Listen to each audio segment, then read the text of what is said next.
Olá, bem-vindos a bordo do Café 1 TV.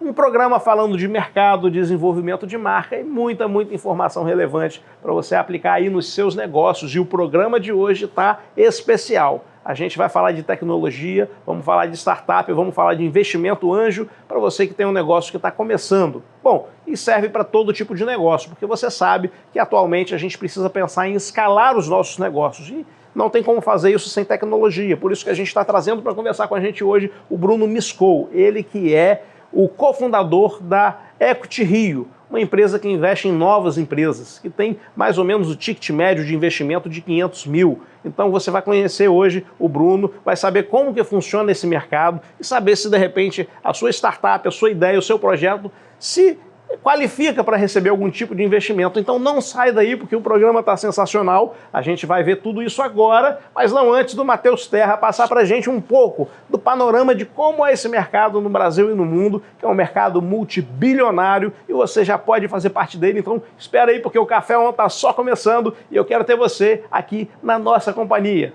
Vem!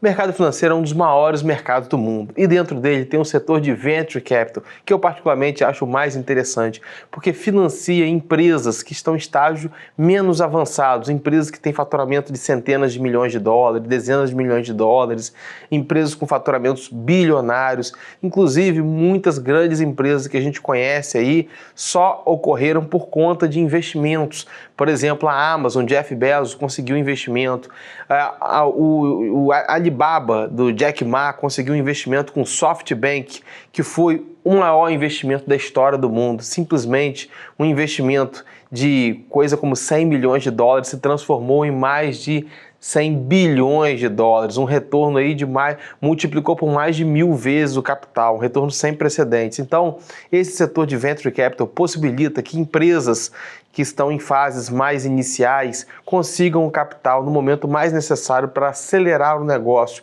Além disso, muitos fundos são smart money, entra com conselheiros que vão auxiliar esses founders que muitas vezes são mais jovens e não têm tanta experiência, tem muita vontade, muita energia, mas bate na barreira aqui do lado, bate na barreira do outro e o conselheiro ajuda instruindo. É isso que a gente vai conversar hoje com o Bruno Pauletti do Equity Rio. Fica com a gente.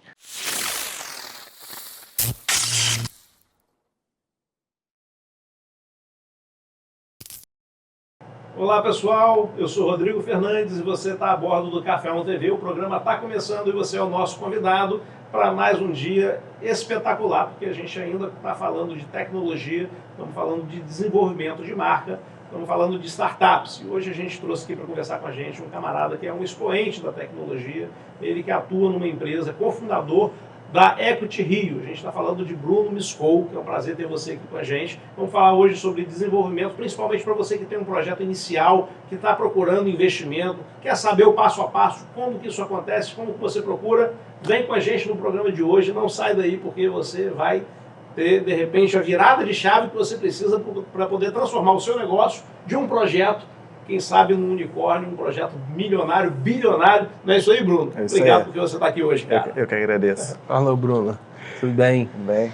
O Bruno, para quem não sabe, o Bruno ele é cofundador de uma empresa que é um Venture Capital, e o Venture Capital é um fundo que investe em outras empresas, e o foco principal da sua empresa, o Equity Rio, é em empresas em early stage, né? Ou seja, empresas em estágio inicial.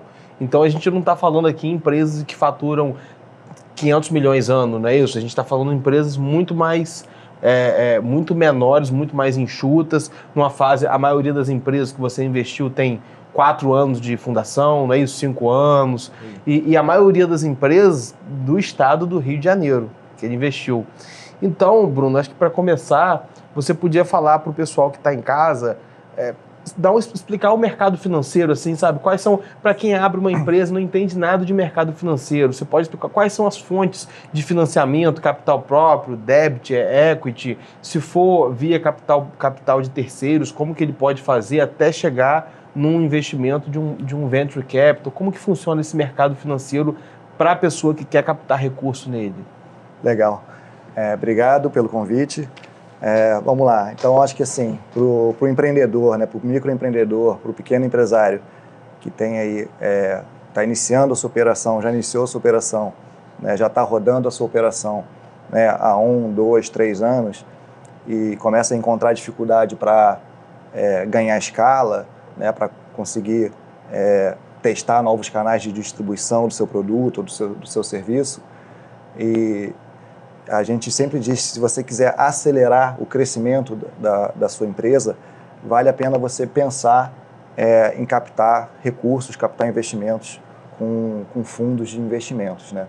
Mas não são só fundos de investimentos, né? Você tem N formas de você captar. Como você mesmo mencionou, você pode captar oferecendo participação da sua empresa, né, em troca e ganhando sócios investidores estratégicos. Que aí seria capital próprio, né? Fonte de capital própria dessa. Nesse caso seria sócios investidores. Se você pode oferecer num primeiro momento para o que a gente chama de Friends and Family, né, que é uma primeira captação ali de recursos, onde você vai oferecer para amigos e familiares, que são pessoas próximas a você, que sabem do seu potencial, te acompanham já na sua jornada empreendedora. Então, essas pessoas podem se tornar seus sócios, né? E você também pode ir a mercado captar recursos. Você pode procurar investidores anjos, que são pessoas físicas, assim como eu, que são investidores profissionais que investem em pequenas empresas, né? Em empresas, na grande maioria das vezes, empresas de base tecnológica, né? São as chamadas startups. Isso é legal explicar para o público também, que existe... Não é qualquer empresa, são empresas de tecnologia com capacidade de escalar. Na verdade, ela escala usando a tecnologia para que a sua curva de receita ela cresça de forma desproporcional à curva de despesa, né? Então, ela usa, na verdade, a tecnologia como ferramenta para fazer com que a escalabilidade, você ganhe escalabilidade sem que o custo cresça junto com a receita. Para explicar de forma didática, tem as empresas, plataformas hoje, falam aí, né, que o Uber é a maior empresa de transportadora de passageiros e não tem nenhum carro, né? O Airbnb é a maior empresa de hospedagem e não tem nenhum hotel. O iFood é a maior empresa da área alimentícia de restaurantes e não tem nenhum restaurante. E hoje você tem as fintechs, como a XP Investimentos, o Nubank, que não têm agências físicas, mas são grandes captadoras de recursos. Seria basicamente isso, né? Ou seja, você consegue crescer a escala e diluir o custo fixo. O conceito de startup, você pode ter uma empresa da vida real, da economia real, né? E ela ser considerada uma startup porque ela consegue escalar eventualmente por algum software que ela use e que ela consiga se diferenciar e ela vai conseguir ganhar escala sem precisar, por exemplo, alocar grandes recursos em coisas materiais, em coisas físicas, né? Ela não precisa, de repente, alugar mais um galpão, né? Alugar mais um pátio para poder escalar, né? Então, seria o caso, por exemplo, de uma Droga Raia que está investindo em vender pela internet, pelo aplicativo. Então, ela está tentando criar uma startup dentro da Droga Raia que seja uma operação mais rentável de parceiros que vão fazer a logística, não é isso? Sim, existem inúmeras empresas que saem dessas grandes corporações, né? E elas são desmembradas, né? O que a gente chama de spin-off. Ela vira elas começam dentro de uma grande corporação, como a Droga Raia, e ela ganha um tamanho, um corpo que ela já consegue, você já consegue spin-offar ela e fazer ela uma empresa separada. Então você consegue, de fato, criar uma startup dentro de uma grande corporação também.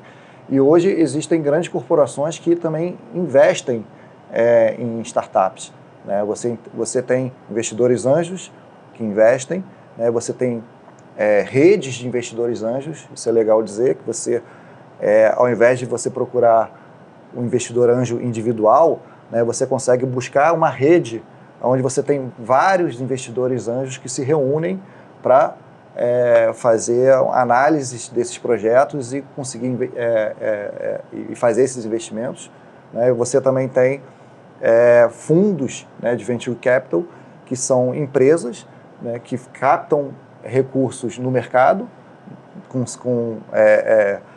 que são chamados LPs, que são sócios que colocam dinheiro nesses fundos, né, esperando um retorno, e os gestores desses fundos, eles fazem essas alocações de investimentos também, olhando para essas empresas e investindo nessas empresas também. E se a gente fixar, olhar, por exemplo, na Equity Rio, que é a empresa que você é o cofundador, como que a gente pode enxergar as iniciativas de startups que vocês têm interesse em aportar, né? Vocês fazem um processo, tem indicadores que vocês observam.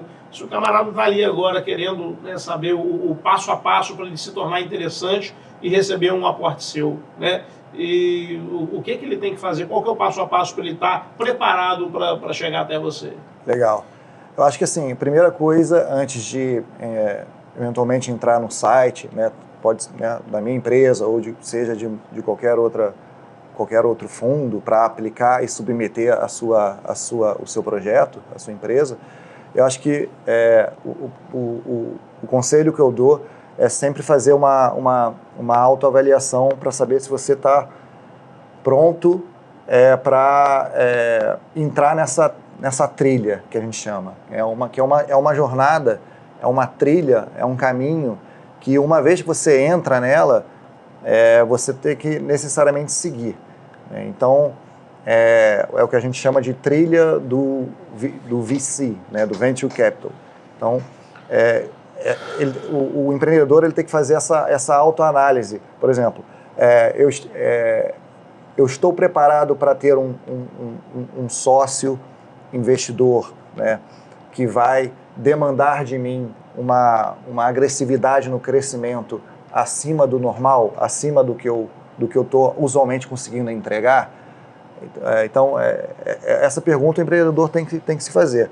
Se ele se considera pronto, não, eu quero realmente crescer, eu quero ser agressivo, se ele tem esse perfil agressivo, então eu acho que ele deve buscar assim, né, a nossa empresa ou qualquer outro fundo e submeter. E sobre o passo a passo, ele é relativamente simples. Ele pode entrar no site, né, e lá tem o formulário onde ele submete o projeto, né, e aí a gente vai receber esse projeto, automaticamente a gente vai qualificar esse projeto, né, através das informações que o empreendedor vai mandar. Precisa mandar um bom pitch deck, já dando a dica aqui, né.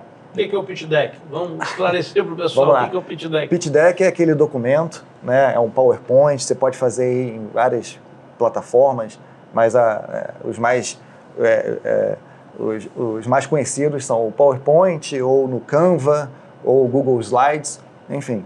Qualquer PDF é aquele documento PDF, onde você, em 10 a 15 slides, você consegue resumir o seu negócio, né? Mas não resumir do ponto de vista de operacional nem comercial. Não é uma proposta comercial que você vai mandar para mim, e você também não vai mandar um business plan de 50 páginas, que não adianta, ninguém vai ler, eu não vou ler, nenhum outro investidor vai ler. Você vai mandar um pitch deck onde você vai dizer, primeiro, quem você é, né? Quem são seus sócios, por que você está, né? Qual foi a dor que você sentiu na pele para tentar resolver esse problema, né? Para você empreender nessa área que você está à frente. Qual é o produto, qual é o problema que você está resolvendo, né? De que forma você está resolvendo, qual é o seu diferencial perante os competidores. Você vai me dar ali vai trazer um slide ali também sobre mercado. E quando eu digo sobre mercado, não é o que eu costumo dizer de TAM, que é o TAM, Total Addressable Market, SAM é o Serviceable Addressable Market, e o SOM, que é o Obtainable Market, quanto você consegue obter. O TAM é o mercado total endereçável. Isso. É isso. O SOM é o mercado total servido, não é isso? Isso aí. E o Tan Sang e o som, até eu me confundo às vezes, que essas palavrinhas em inglês são chatas. O que eu digo é... O empreendedor precisa aprender esse glossário se quiser estar no startup. Então... São muitos termos, né? São muitos termos. O conteúdo está disponível na internet, você consegue aprender sobre isso. Só que mais do que aprender, é você saber usar o conceito da forma correta. Então, o que eu ia dizer é o seguinte... O slide de mercado, o investidor ele não precisa saber, ele não necessariamente sabe tudo sobre tudo, né? Ele sabe coisas macros. Então, aproveite esse slide do mercado para você educar o investidor sobre o seu mercado, né? Como é que você qual é a conta que você faz para ter um tamanho de mercado? Porque muitos empreendedores fazem o seguinte: pegam lá, eu vi uma reportagem aqui que o mercado de canecas é de 10 milhões de reais por ano. E eu vou conseguir pegar 10% desse mercado. Então, meu faturamento vai ser de 1 milhão de reais por ano. Mas, sim, por que você vai pegar 10%? É uma informação muito vaga, muito solta. É muito vaga. Então, aproveite esse slide de mercado, já dando uma dica aqui, para você dizer o seguinte: na verdade, você vai me educar. Você vai dizer o seguinte: o custo para produzir essa caneca é tal, o meu preço de venda, meu ticket médio é tal, e através desses canais aqui, eu vou vender só pelo e-commerce, vou vender pelo marketplace, eu vou vender em lojas físicas, né? Eu vou multiplicar por esses canais e vou conseguir um faturamento mensal tal. Aí você pode anualizar esse faturamento. Anualizar é praticamente pegar o seu faturamento mensal e multiplicar por 12, e você vai chegar naquele faturamento ano.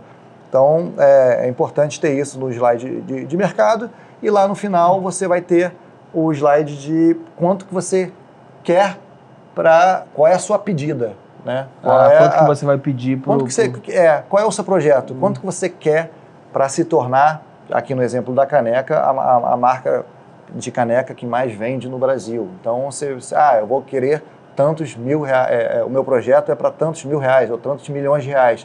E aí você vai ter que dizer o porquê. Por que você quer tantos milhões de reais? Você vai sair desse ponto que você está hoje para chegar nesse ponto aqui, né? Então, você vai ter que contar, no final do dia, o pitch deck, ele é um storytelling. Storytelling é a arte de você contar uma história. Então, você vai ter que contar uma história, e no final o investidor ele vai ter que ficar com uma pulguinha atrás da orelha, ele vai ter que dormir naquele dia assim, fala, aquele cara Ele me deixou curioso. Eu acho que esse cara vai ser o cara que vai vender mais caneca no Brasil. O Peter Lynch, ele fala que todo bom investidor ele tem que saber contar uma história da empresa para uma criança de 7 anos, e a criança tem que entender e tem que ser rápido. Perfeito. Né? E assim, o que eu percebo de empresários, empreendedores, é que eu vejo muitos empresários que eu converso assim, que quando eu pergunto qual que é o diferencial do seu negócio, qual a barreira de entrada, ele tem dificuldade de saber explicar. Então, assim, eu vejo amigos até assim, novos, às vezes tem um amigo meu, por exemplo, de 31 anos, que está com uma empresa faturando 3 milhões mês, vendendo no Mercado Livre, mas ele não sabe me dizer qual o diferencial dele. E eu fico pensando, por que o investidor brasileiro ele não é tão acostumado em pensar em formar uma barreira de entrada, em pensar em termos de criar como o Warren Buffett fala, um fosso ali de entrada que seja difícil um inimigo invadir, um castelo protegido, ou seja, inovar, criar, eu tenho que criar um modelo de negócio que ninguém está fazendo. Porque se você também vê essa dificuldade do empresário aqui conseguir pensar num modelo de negócio, porque às vezes a gente fala em inovação, né? Tem até aquele livro do Oceano Azul, você pegar um Oceano Azul, mas o Oceano Azul não necessariamente é um mercado totalmente novo, às vezes é um mercado que já é antigo, mas você vai ter um modelo de negócio diferente.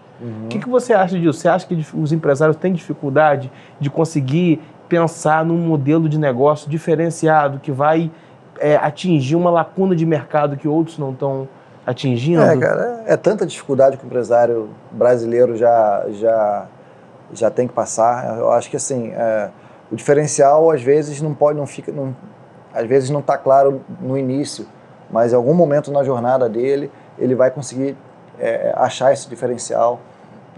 Mas concordo, o ideal é que você já tenha em mente pelo menos uma visão clara do qual vai ser o teu molho secreto ali, né? Qual vai ser o seu diferencial? Bruno, a gente precisa pensar, né, que o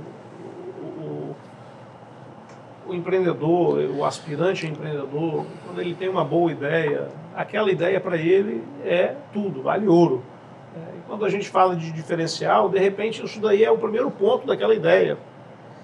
Não é o último ponto. Ele pensa, poxa, eu pensei numa coisa que ninguém pensou, uma forma que ninguém pensou, por que eu vou submeter a minha ideia, de repente, a um fundo que pode olhar o meu pitch lá e passar para eles, têm equipe, tem mais condição do que eu para poder fazer isso acontecer, e ele pode submeter sem medo, sem precisar assinar um contrato, por exemplo, existem contratos que se assinam de sigilo, né, para apresentar. NDA.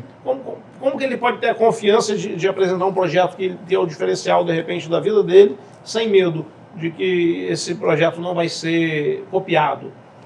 Eu acho que os empreendedores, eles também têm que fazer a diligência sobre a quem eles vão apresentar. Quem eles estão apresentando. Então, assim como os investidores fazem a diligência dos empreendedores, né, quem são aqueles empreendedores, né, quais outros projetos eles já tiveram, né, quais foram os sócios deles, né, os investidores fazem esse tipo de diligência, né? Não só sobre o negócio em si, mas fazem também quem é que está por trás do negócio. Então, eu indico também os empreendedores fazerem. E tem, assim, o que é importante observar, né? Obviamente você é uma empresa séria, senão a gente não traria aqui para conversar com a gente, mas tem os pilares que o empreendedor precise conversar, se não for, por exemplo, fazer negócio com você, for procurar um outro fundo, o que ele pode observar para se resguardar? Então, eu acho que a primeira coisa é saber quem é que também está por trás quem é que está por trás do fundo, né? Quem é que está tocando, né? Então, esses caras, né, já tocaram outras empresas, eles já foram empreendedores, já empresariaram, né? Então, assim, lá na empresa, eu empreendi minha vida inteira, né? Então, eu abri minha primeira empresa dentro da faculdade ainda, com 2 sócios, e assim foi. Então, eu empreendo desde os 20 anos de idade. Então, particularmente, eu sei e conheço das dificuldades de se empreender, né, nesse país, e por isso que, muito provavelmente, os empreendedores com qual eu converso, modéstia à parte, não escutam coisas muito absurdas da minha parte, porque eu também não vou ficar fazendo pergunta que eu sei da dificuldade que é empreender nesse país, né? Então, então, é isso. Acho que os empreendedores precisam saber quais são as empresas que esse fundo, né, ou que esses investidores participam, em quem que eles já investiram. Existem outras empresas que eles já investiram que têm sinergia com o meu projeto. De que forma eles também vão poder ajudar, né? Hoje você participa a Equity Rio, no caso, participa de quantas verticais, quantos projetos que vocês têm participação hoje? Legal. E qual que é assim, o ticket médio de investimento que vocês procuram atuar? Legal. A gente hoje tem um veículo que este veículo, o veículo ele é como se fosse um fundo de investimentos, é uma empresa de participações, né? E este veículo, esta empresa, a gente já investiu através desta empresa em 17 outras empresas, né? Então nós temos 17 empresas no fundo, tá? Pela empresa, né? Agora, os sócios também, né? Eu e os meus sócios, nós também fazemos investimentos na física. Então, somando os investimentos da empresa mais os investimentos da física, já são mais aí de 30 empresas que a gente tem hoje no portfólio. Nas mais variadas verticais, né? A gente não ficou focado numa tese só. Vocês não são monotemáticos. Não. Vocês são monoteses. Não, a gente... o mercado tem esse termo que a gente usa, que é agnóstico ao mercado. Na verdade, a gente olha muito mais o empreendedor. Vocês olham muito mais o micro, muito mais o bottom-up do que o top-down. A gente olha o time, o empreendedor, primeiro, né? Depois ali o produto que ele desenvolveu, né? E depois o mercado. Se é um mercado que se ele já for grande o suficiente, se esse novo produto vai conseguir ganhar mercado, né? Ganhar market share desse grande mercado, ou se é um mercado que está em ascensão, né? Em crescimento. Então, é basicamente isso que a gente olha, mas a nossa tese basicamente é olhar muito o time empreendedor. Bruno, agora vamos para o intervalo agora, que a gente volta já com o Café On TV, que o episódio de hoje tá top, principalmente se você quer levantar capital.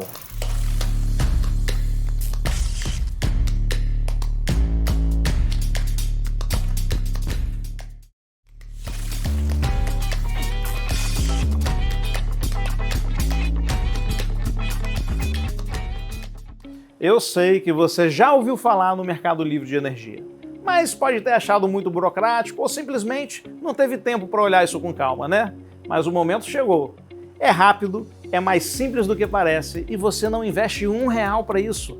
E como isso funciona, Rodrigo? O Grupo Quanta produz energia com fontes sustentáveis, como a solar, por exemplo, e te fornece até 30% mais barata do que o valor que você já paga hoje. Não precisa fazer instalação nenhuma e o seu investimento é zero. A parte burocrática, o Grupo Quanta toma conta por você. No Grupo Quanta você não fica no telefone esperando, o atendimento é espetacular e com pessoas que te tratam bem. Além disso, a sua empresa recebe uma certificação internacional e um selo verde para você poder usar na sua publicidade. E aí, tá esperando o quê? Vem ser Quanta com a gente!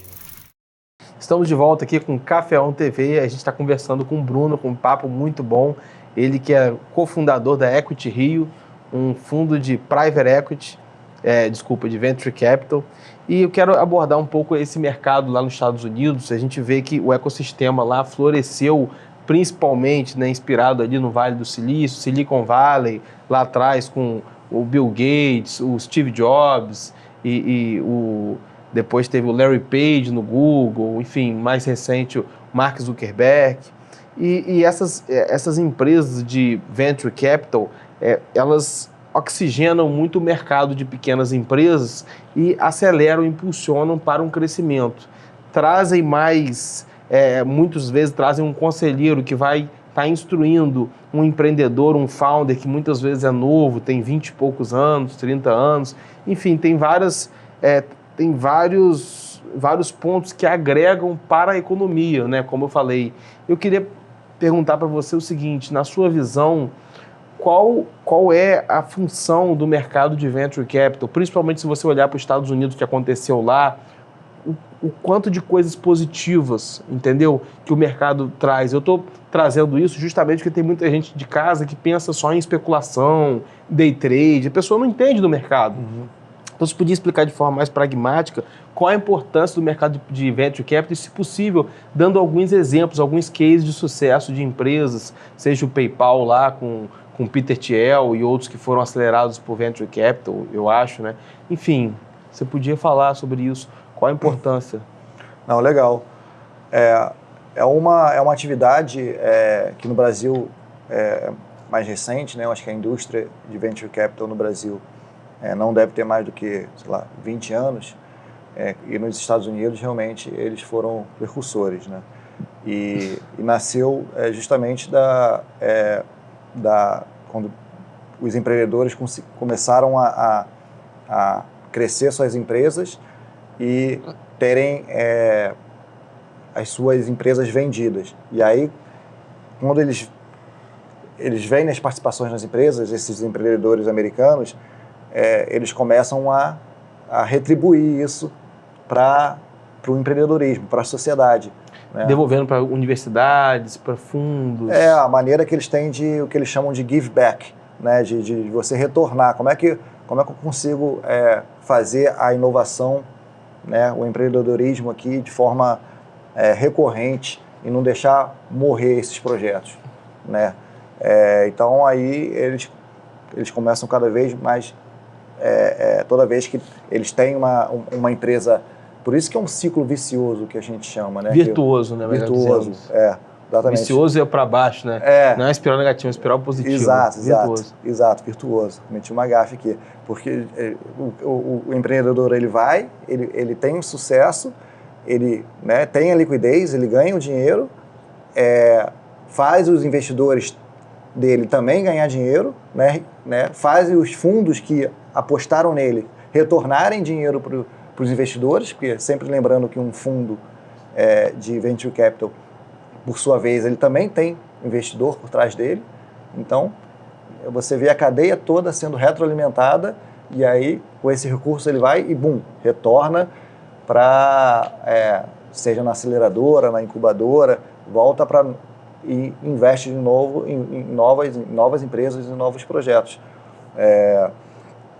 Então, basicamente esse o ciclo da inovação que a gente tenta, de alguma forma, não deixar, fomentar, né, e não deixar parar.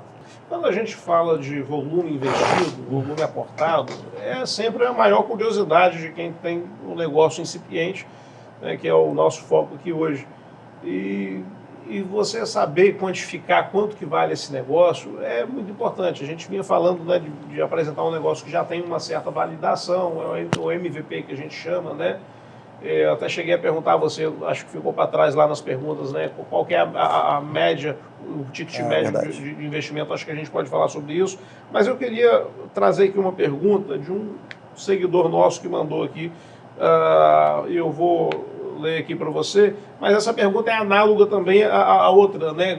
Como fazer um valuation bem feito, mas ele pergunta assim, o Gui Fernand, que segue a nossa página do Café 1 TV no Instagram, ele colocou assim: qual o valuation de uma startup e-commerce, faturamento 200k mês? Qual rodada se encaixa? Porque tem as rodadas, né? Obviamente, vocês não trabalham só na primeira rodada, segunda rodada. Ele quer saber qual rodada que se encaixa. Você já podia emendar ali como fazer esse valuation, né? E qual que é a média, mais ou menos, que as pessoas podem esperar dentro do trabalho que vocês já executam. Legal.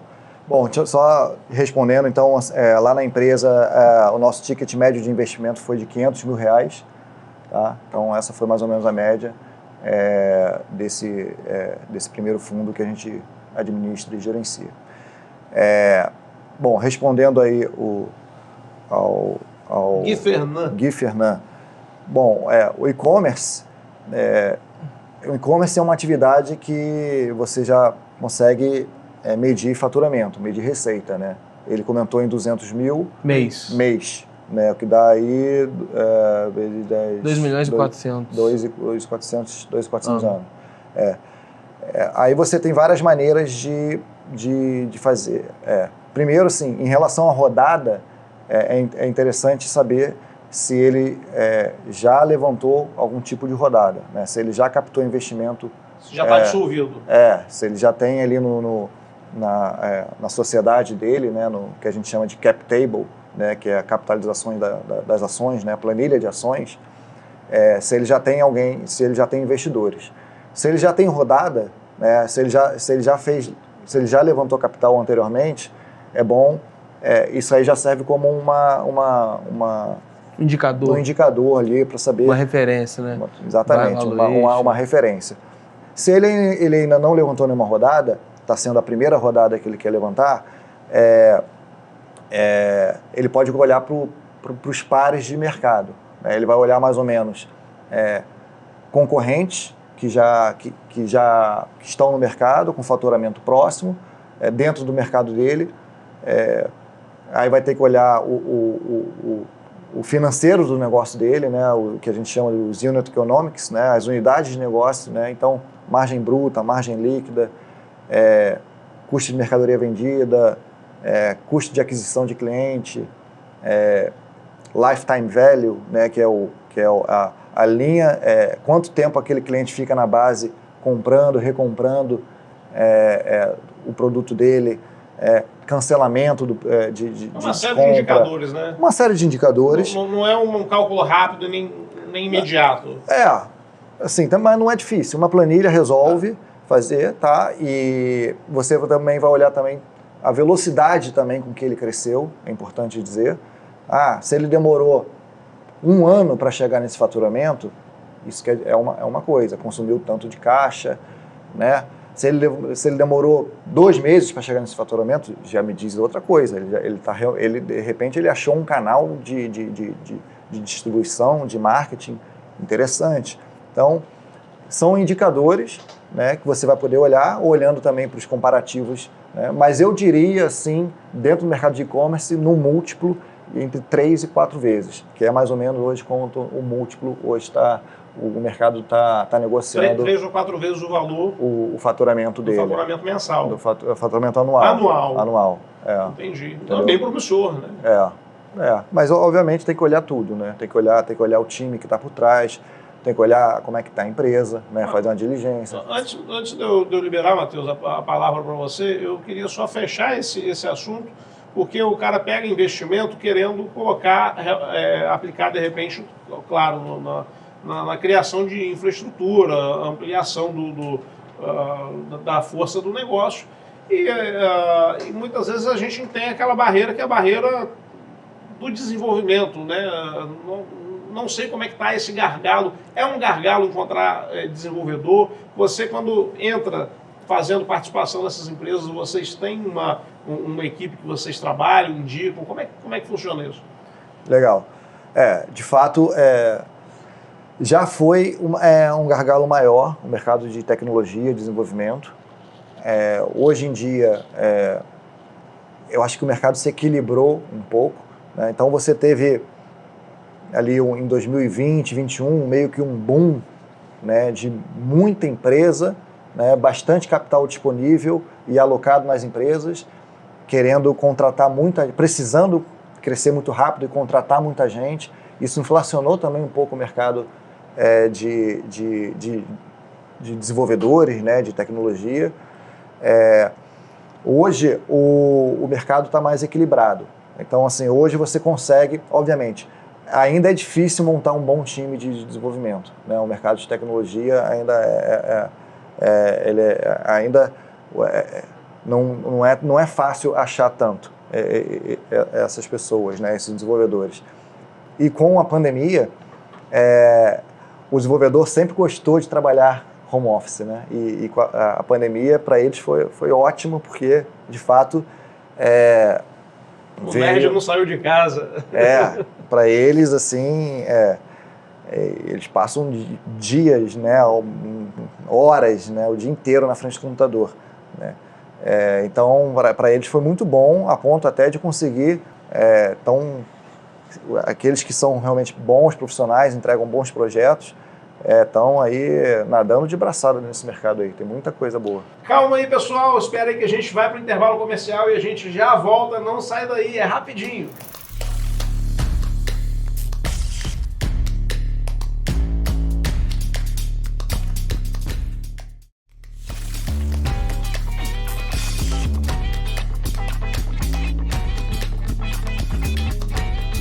Agora eu quero dar um recado que serve tanto para pessoa física quanto para pessoa jurídica. Uma água especial que é isotônica, alcalina e antioxidante. A água. Essa água hidrata o BOPE, o São Paulo Fashion Week, o Flamengo, o Corinthians e mais 13 clubes de futebol. Prêmios de design, patente internacional para uma tecnologia feita aqui, no Brasil. Saúde em forma de água para pessoas comuns e para atletas. E como negócio, você pode revender a água na sua região. Compre agora pelo site e faça um teste. Use o cupom CAFÉ120 para receber 20% de desconto e acesse agora o nosso QR Code e descubra a reinvenção da água.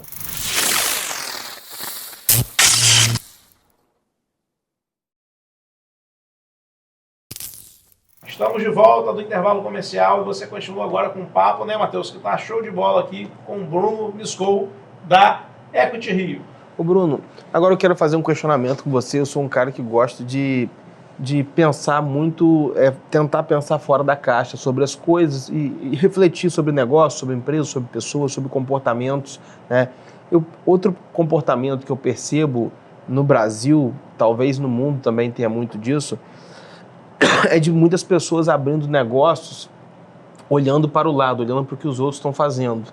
Então acabam abrindo muitos negócios tradicionais, sejam restaurantes, por exemplo, em lugares que todo mundo abre restaurante, seja, por exemplo, agora todo mundo está vendendo no e-commerce, abre uma loja para vender no e-commerce, seja uma operação, por exemplo, de administração de imóveis ou coisas do tipo, negócios muito tradicionais.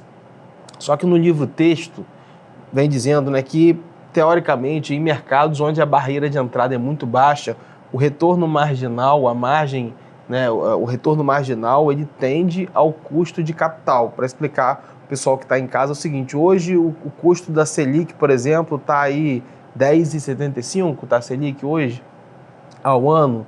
Significa que se você está no mercado, por exemplo, você abrir um restaurante sem grandes diferenciais, o investimento que você vai fazer ali, se você investir 1 milhão, você vai tirar 10% ao ano, em média, que seria aí 100 mil ao ano, que seria próximo de 10 mil reais por mês. Se você botasse esse dinheiro no banco, você iria ganhar o mesmo dinheiro, ou seja, não é um negócio que te dá um enhancement, uma vantagem, um retorno acima do custo de captação.